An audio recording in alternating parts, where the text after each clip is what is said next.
Yanıyorlar şimdi hayvanlar ya resmen ya.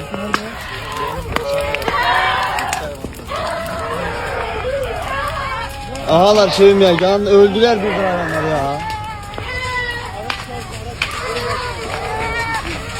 Gel gel Ethem dön.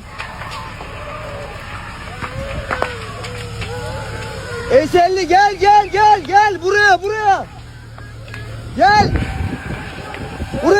Buraya. Bas.